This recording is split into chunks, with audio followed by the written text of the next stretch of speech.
우리에게 주시는 하나님의 말씀 보도록 하겠습니다. 오늘부터 디모데전서 말씀을 살펴보도록 하겠습니다. 신약성경 디모데전서 1장에 있는 말씀 보도록 하겠습니다. 찾으셨으면 함께 한 목소리로 합독하도록 하겠습니다. 우리 구주 하나님과 우리의 소망이신 그리스도 예수의 명령을 따라 그리스도 예수의 사도된 바울은 믿음 안에서 참 아들 된 디모데에게 편지하노니 하나님 아버지와 그리스도 예수 긍휼과 평강이 내게 있을지어다. 아멘. 예. 자, 오늘부터 디모데전서 지난주까지는 예배소서를 살펴봤는데요. 여러분 수요일마다 우리가 성경책 한 권을 우리가 지금 살펴보고 있습니다. 이렇게 살펴본다라는 한 거는요, 여러분 주일날 우리가 말씀을 듣는 내용과 조금 차이가 있습니다. 그래서 이 책 한 권을 선정해서 우리가 말씀을 듣는다라는 것은요, 여기에 뭐가 포함되어져 있냐면은 성경 공부까지 포함되어져 있습니다. 그러니까 말씀이 선포되는 것도 선포이지만은 동시에 성경 공부 차원도 들어가 있으니까 여러분들이 그런 것들을 좀 생각하면서 하나님의 말씀을 들을 수 있기를 부탁을 드리도록 하겠습니다. 디모데전서 있고 디모데후서가 있습니다. 예, 디모데전서, 디모데후서 뒤에 가시면 디도서라는 것이 있습니다. 디모데전후서, 디도서는요, 우리가 흔히 뭐라고 얘기를 하냐면은 목회서신이라고 얘기를 하는 것입니다.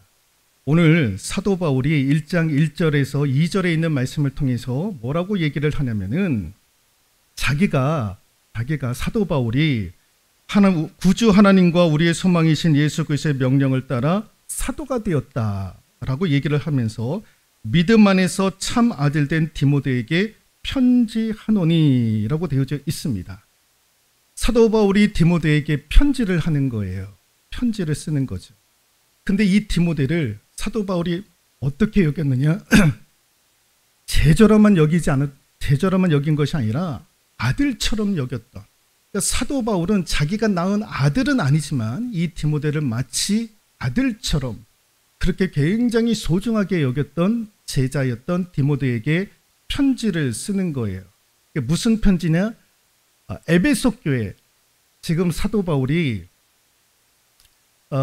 빌립보 감옥에 갇혀져 있는, 로마 감옥에 갇혀져 있는데, 그래서 에베소 교회를 돌볼 수가 없었던 거예요. 그래서 이제 에베소 교회를 잘 돌보기를 부탁을 하면서 이 디모데 전서와 후서를 쓰게 했던 겁니다. 그래서 디모데에게 편지를 보냈던 거예요. 그러면서 두 가지입니다. 하나는 디모데를 격려를 하고 동시에 에베소 교회를 어떻게 잘 돌볼 수 있을 것인가, 교회를 어떻게 잘 돌볼 것인가에 대해서 조언을 해주는, 그래서 목회서신이라고 얘기를 하는 거예요.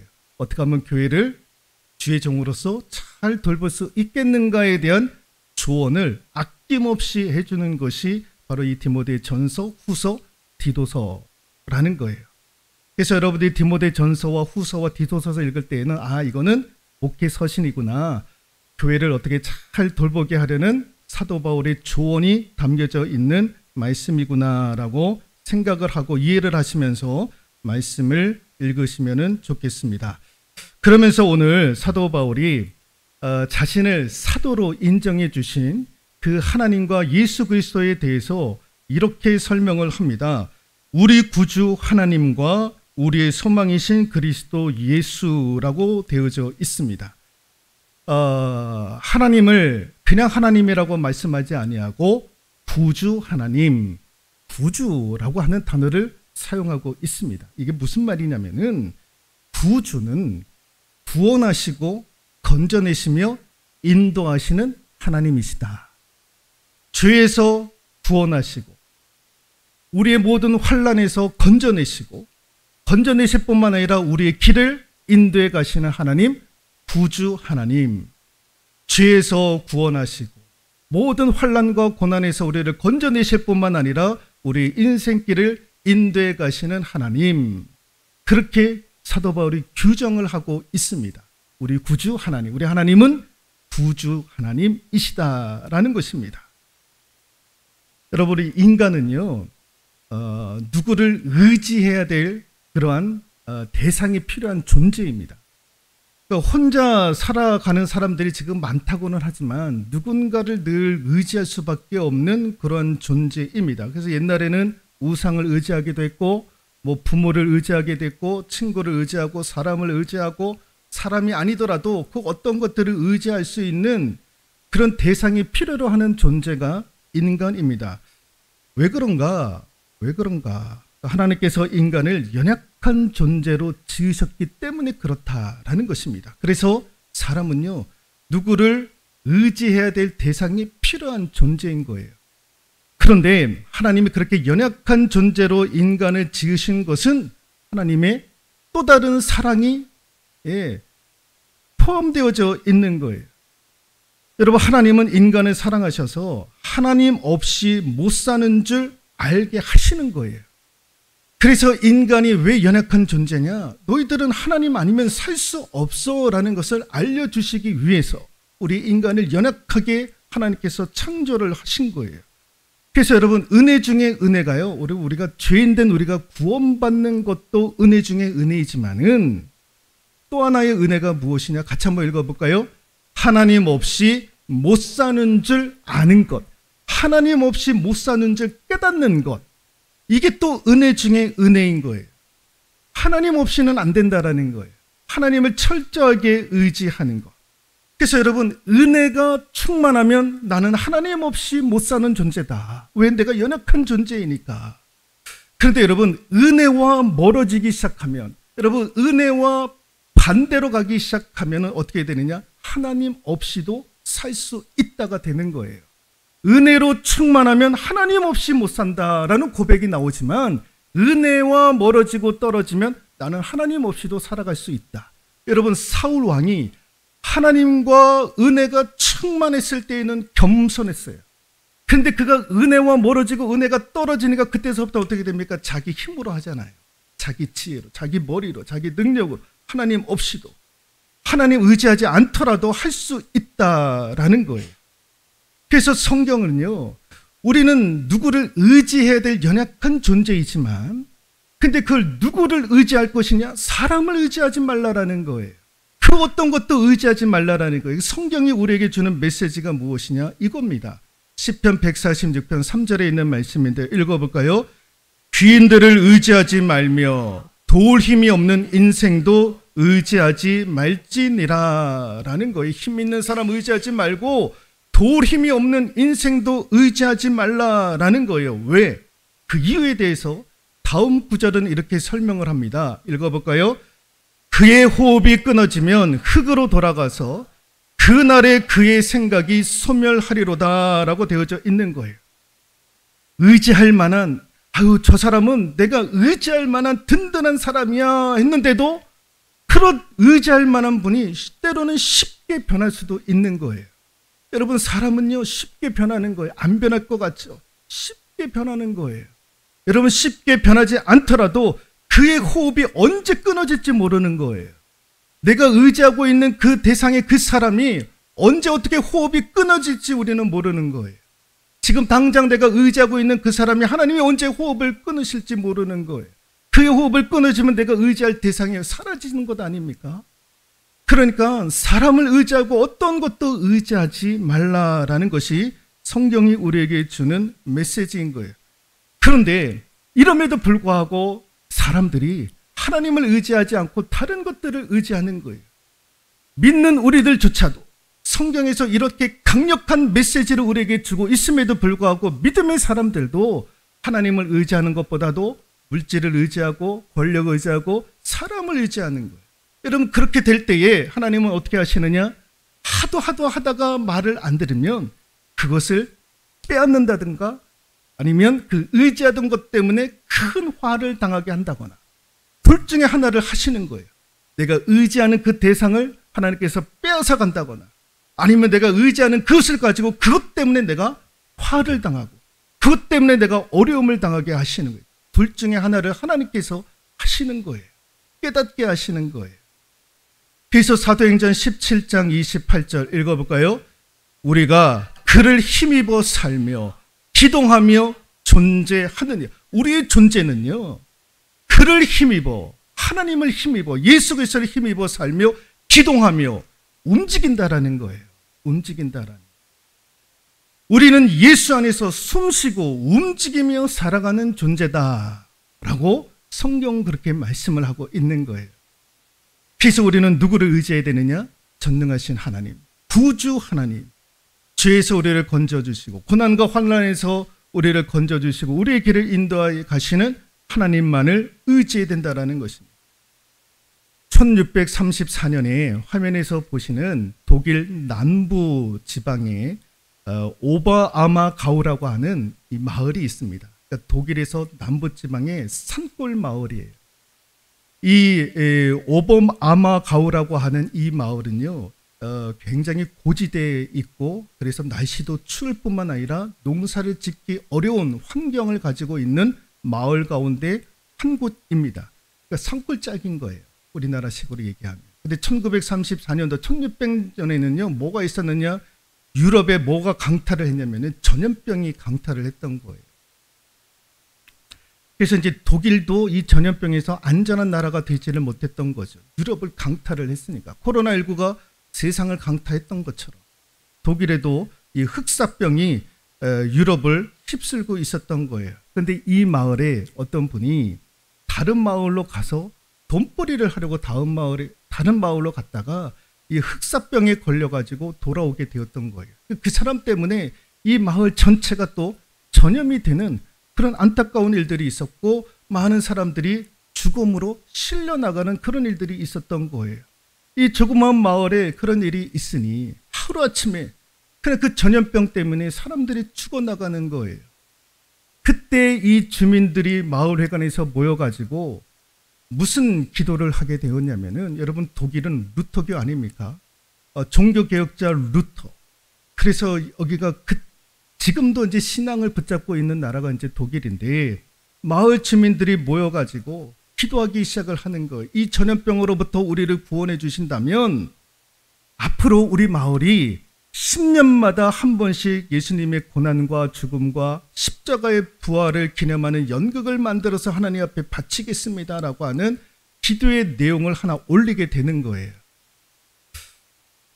그런데 하나님께서 은혜를 주셔서 기적같이 그 이후로 죽어가는 사람들이 없었던 거예요. 그리고 나서 그로부터 이 마을에서 아까도 좀 전에 말씀을 드렸다시피 예수 그리스도의 생애, 예수 그리스도의 태어나심과 성장 과정과 그의 죽으심과 부활에 관련된 예수 그리스도의 순환극을 10년마다 한 번씩 마을 주민들이 모여가지고 연극을 올리는 거예요. 이 마을 주민들이 한 5천여 명 된다고 합니다. 그런데 약 2천여 명의 주민들이 이 연극을 준비하기 위해서 10년 만에 한 번씩 하니까, 그래서 몇 개월 동안에 그 연극을 준비를 해서 올린다라는 거예요. 근데 이 마을이 이 연극 때문에요, 굉장히 세계적인 명소가 되는 거예요. 10년마다 한 번씩 이 행사를 치르는데, 그 행사를 치르는 해가 되면 벌써 1년 전부터 예약이 다 끝나는 거예요. 그래서 저런 어린 아이들부터 해가지고요, 마을 주민들이 예수님의 순환사, 일생을, 생애를 해가지고 연극으로 이렇게 올리게 됩니다. 이런 행사를, 이런 연극을 올리게 되면은요, 이렇게 수많은 사람들이 세계 전역에서 와가지고 이 연극 한 편을 보기 위해서 오는 거예요. 그래서 이제 5달 동안에 110번의 공연을 한다라는 거예요. 오전 6시부터 저녁 9시까지. 점심 식사 빼고 온 주민들이 열과 성의를 다해가지고 지금까지 390년 동안에 끊이지 않고 이 연극을 계속해서 올린다라는 거예요. 그래서 한 해에 이 연극을 통해서 거둬들이는 수입이요, 800억이 넘는다라고 합니다. 800억. 고지대였고 농사를 지을 수 없는 상황과 환경 가운데 있었던 이 땅이 그 전염병 때문에 마을 사람들이 마을에 모여가지고 하나님 앞에 기도하고 하나님을 의지했더니 하나님께서 이 마을을요, 세계 명소로, 지금도 이런 연극을 하게 되면 지금도 1년 전부터 예약이 안 된다라는 거예요. 그렇게 해서 이제 수입을 올리고 있다라는 것입니다. 여러분, 죄에서 건져낼 자는 하나님이시고 환난과 고난에서 건져내실 자도 우리 하나님이실 뿐만 아니라 우리의 길을 인도해 가시는 분은 구주 하나님이심을 우리는 믿습니다. 누가 우리를 고난과 환난에서 건져낼 자가 누구인가? 여러분, 프랑스 굉장히 유명한 철학자였던 샤르트르가요, 이런 얘기를 했습니다. 출구가 없다라는 거예요. 인간이 고난과 환난을 당하며 저렇게 전염병으로 말미암아 온 인류가 죽음으로 바뀌게 되면 출구가 없다라는 거예요. 출구가 없다라는 거예요. 철학자는요, 이렇게 얘기를 하는 거예요. 하나님을 알지 못하는 사람들은 출구가 없다라는 거예요. 그러니까 환난이 오거나 어려움이 오면 출구가 없다라고 생각을 합니다. 그러나 여러분, 믿음의 사람들은 출구가 없는 것이 아닙니다. 우리 하나님이 출구가 되어주실 줄로 믿습니다. 우리 하나님이 출구가 되어주시는 거예요. 여러분, 이스라엘 백성들이 광야 40년을 보내지 않습니까? 여러분, 광야 40년 들어가기 전에 홍해 앞에 서 있지 않았습니까? 홍해를 가르시잖아요. 출구가 없었던 홍해를 하나님께서 출구가 되어주셔서 홍해를 가르시잖아요. 세상 사람들은 홍해 앞에 거하면 출구가 없다라고 얘기를 합니다. 그러나 천만의 말씀, 하나님 앞에서는 출구가 없는 게 아니에요. 우리가 하나님을 의지하지 않기 때문에 출구가 없는 것이, 하나님을 의지하면 하나님께서 친히 우리 인생의 출구가 되어주실 줄로 믿습니다. 그래서 동시에 사도 바울은 우리 하나님을 소망의 하나님이라고 이야기를 하고 있는 것입니다. 여러분, 소망은요, 어떤 것에 있는 것이 아닙니다. 인간이 소망하는 것은 어떤 것에 있는 것이 아니라 어떤 분에 있는가, 이거를요 명확하게 알아야 되는 거예요. 소망은 어떤 곳으로부터 오는 것이 아니라 어떤 분에게로부터 오는가. 여러분, 소망은 우리 하나님께로부터 와야 되는 줄로 믿습니다. 소망은 하나님께로부터 오는 거예요. 하나님께 그 소망을 받아야 되는 거예요. 어떤 곳에 소망을 받는 것이 아니라 어떤 분에게 소망을 받을 것이냐. 하나님께로부터 소망을 받을 수 있기를 소망합니다. 하나님을 바라보고 하나님께 소망을 두는 자는요, 그래서 같이 한번 읽어볼까요? 항상 기대하는 삶을 사는 거예요. 소망 대신 예수 그리스도를 의미하는 것은 뭘 말하느냐, 사도 바울이 그것 때문에 우리는 항상 기대하는 삶을 살 수 있다라는 거예요.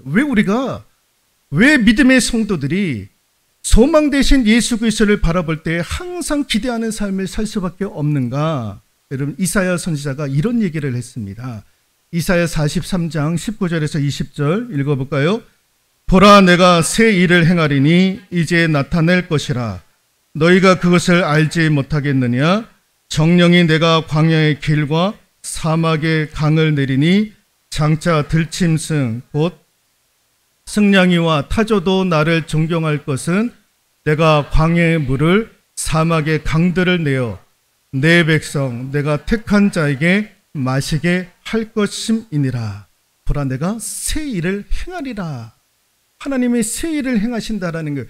그래서 성도들은 날마다 때마다 시마다 항상 기대하는 삶을 살 수가 있는 거예요. 내가 광야의 길을 사막의 강을 내리니.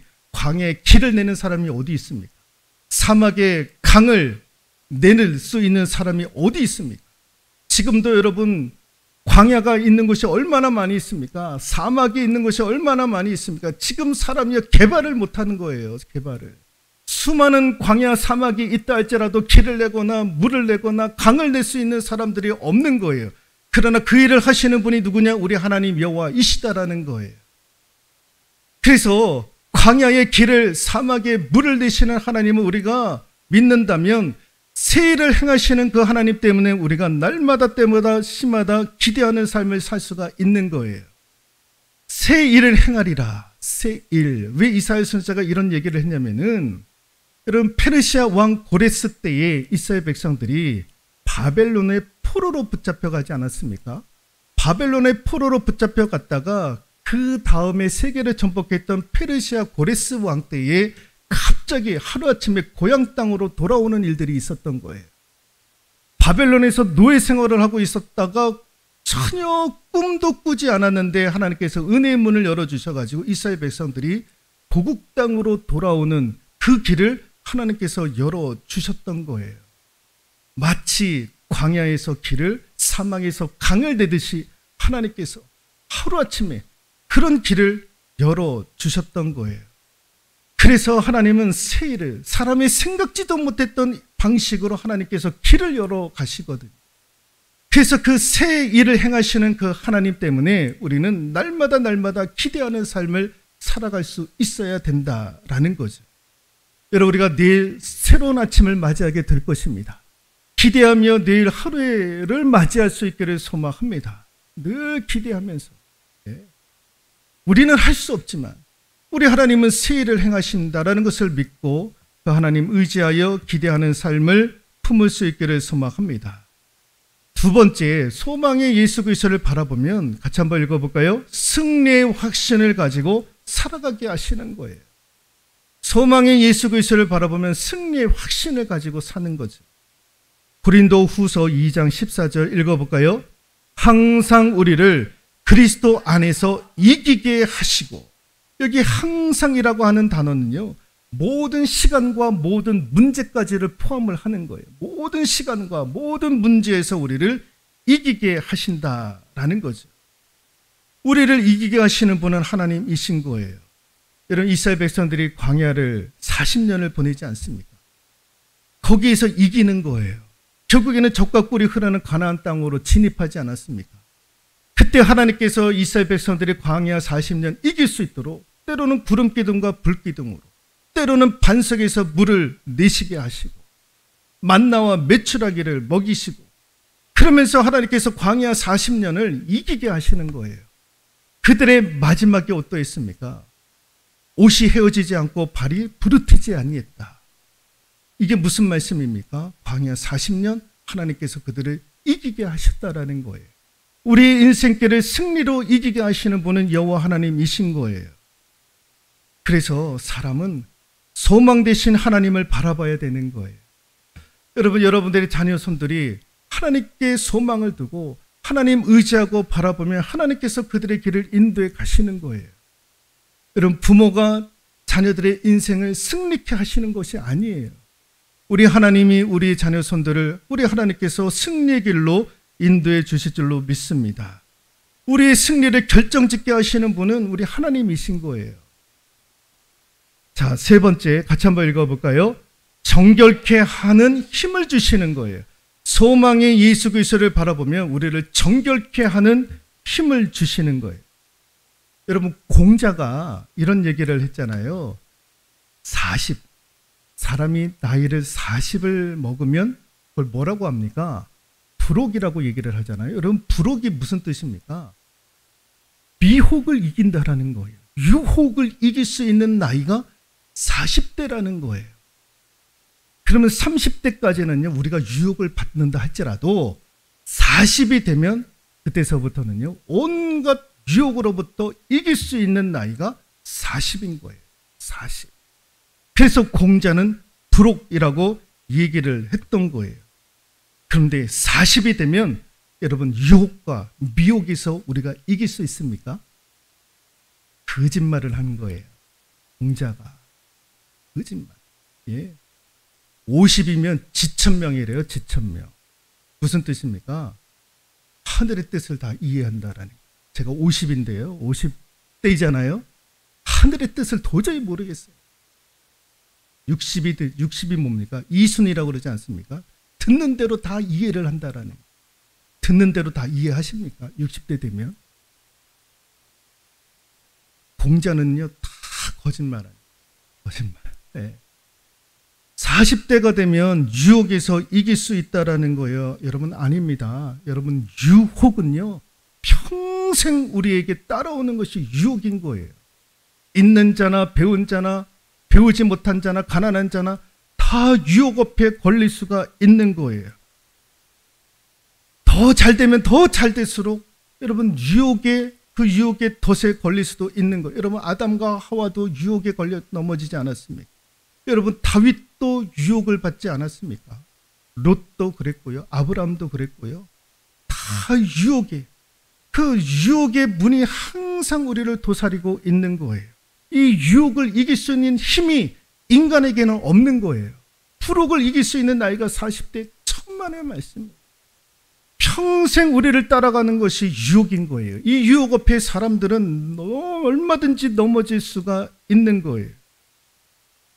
그래서 여러분, 유혹은요, 무엇을 하든지 언제나 누구에게나 어디에서나 어떻게 해서든지 유혹하는 것.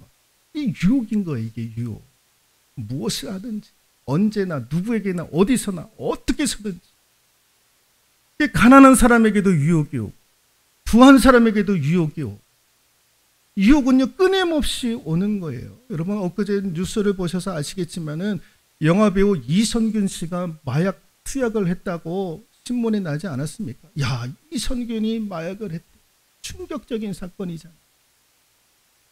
근데 내용을 보니까요, 야, 이렇게 사람이 유혹을 받아서 그 덫에 걸려 넘어질 수도 있구나라는 생각을 하게 되었는데요.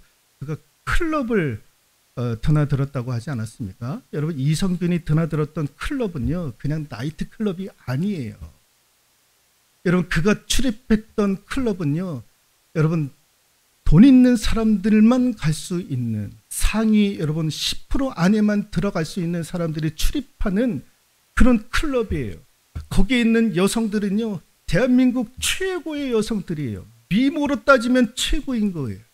여기에 다 배운 사람들이에요. 지적으로, 미적으로, 외적으로도 다 뛰어난 여성들이 거기서 손님들을 대접을 하는 거예요. 거기에 걸려 넘어지는 거예요. 이성균이 상대했던 여자가요, 그 클럽의 실장이라고 29살 난 여자예요. 이 여자 집에 가가지고 마약을 흡입을 했다라는 거예요. 마약만 흡입했겠습니까? 성적으로 문란한 짓을 했죠. 그래서 이 여자분이 여러 가지 아마 협박을 했던 모양이에요. 그래서 3억 얼마를 그 사람에게 주었다라고 얘기하지 않습니까? 근데 결국에는 그게 시달려가지고 이성균 씨가 이제 고발을 하게 되었는데, 이 여자분도 가만 있지는 않는 거예요. 이거 다 언론에다가 흘리. 여러분, 이런 분들은요, 이런 여자분들은 자기가 감옥에 갔든 어떻게 되든 상관이 없는 분들이에요. 그런 유혹의 덫에 걸리는 바람에 그냥 한순간에 나락으로 가잖아요. 한순간에 나락으로. 그 인생의 그 가정이 한순간에 그냥 무너지는 거예요. 그래서 여러분, 우리가 주기도문 할 때에 우리를 시험에 들게 하지 마옵시고, 사람은 이 유혹의 덫 앞에 얼마든지 넘어질 수가 있는 거예요. 넘어질 수 있는 거예요.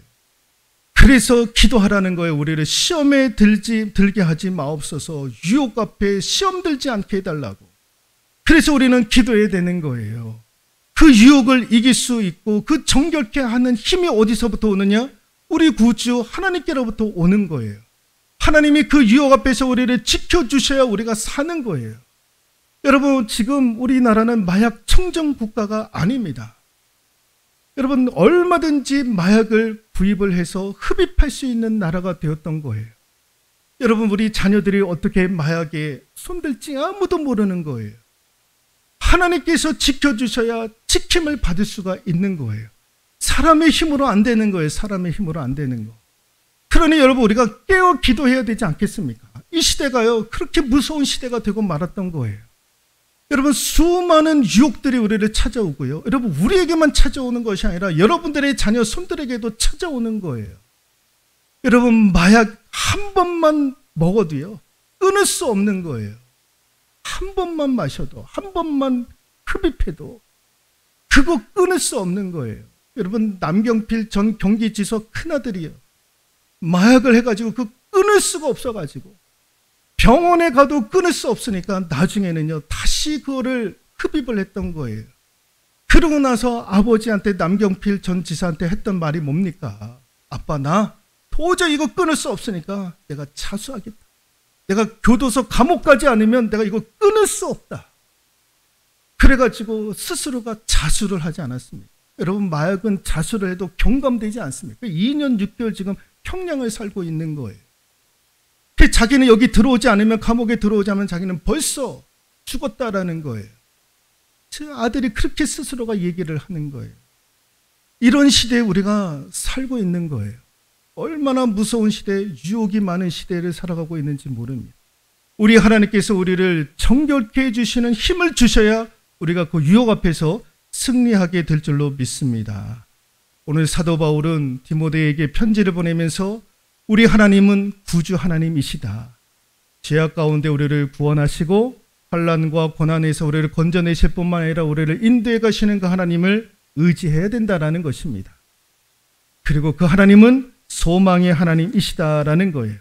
항상 기대하는 삶을 살고 승리하고 이기게 하시는 그 하나님 바라보고 정결케 해주시는 힘을 가지고 어떤 유혹 앞에서도 우리가 무장할 수 있는 저와 여러분들 되실 수 있기를 주님의 이름으로 축원드리도록 하겠습니다.